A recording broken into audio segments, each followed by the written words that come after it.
Hi, my name is Mohab Amr. I'm a 34-MET student. I'm here to present to you our embedded systems project. Our problem description is that we needed to make a car that follows a certain path until it reaches some destination. The first thought we had is to bring a line follower, and according to its output we will direct or move the car in certain direction. Our project was implemented on 3 phases. The first phase was assembling the car chassis.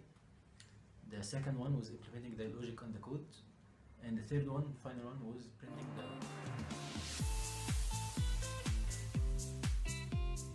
We first put this car chassis and assembled it. We attached the 4 motors to the bottom of the car, and then we connected each side together. After that, we connected each side or each line to the motor driver. Needs a higher VCC than the Arduino, so we brought the motor driver and connected it to the motors. We then attached the flame sensor to the front of the car and the line follower to the bottom, so we can detect the white or black areas. We then placed the remaining components on the breadboard, but we now use the PCB. Hello everyone, my name is Osama, and I will explain how the code works and how the process went with writing the code. First, we experimented a little bit with the help of online resources because we're trying to figure out how to make motors move in harmony and how to make the car react to the sensors and the readings of the sensors.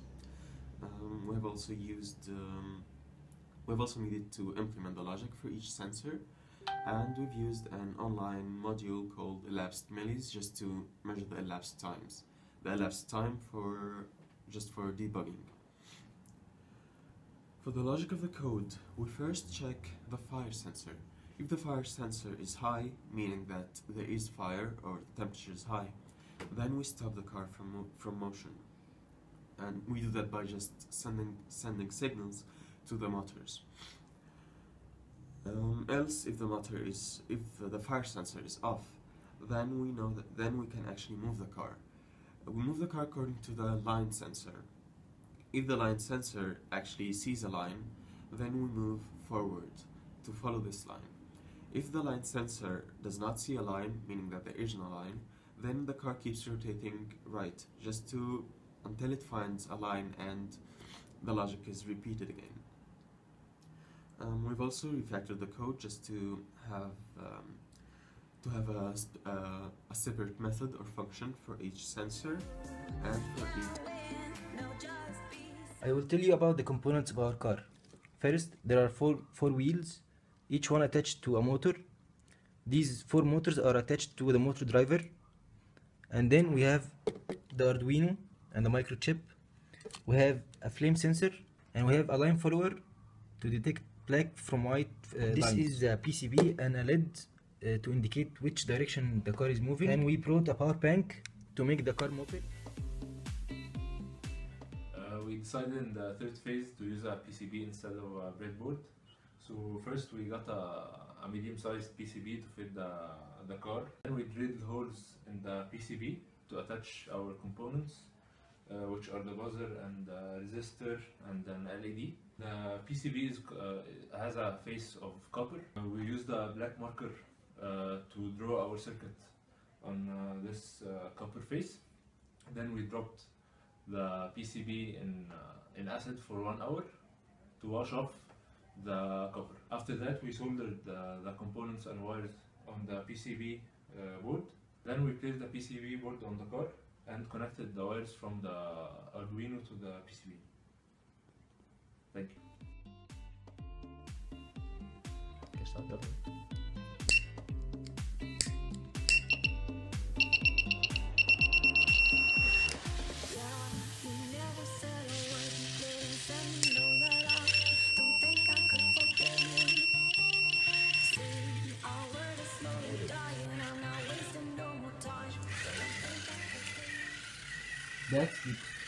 That's it.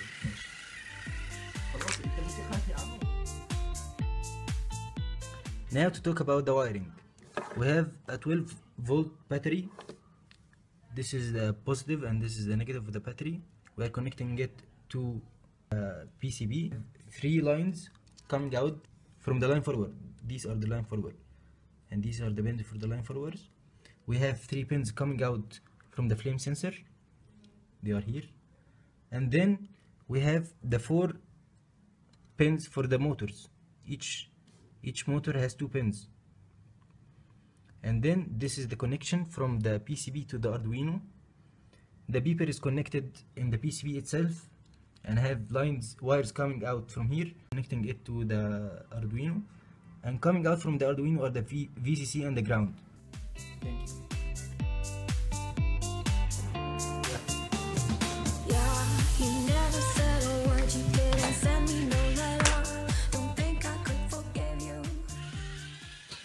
We need the motor driver to supply these motors with the 1200 volts.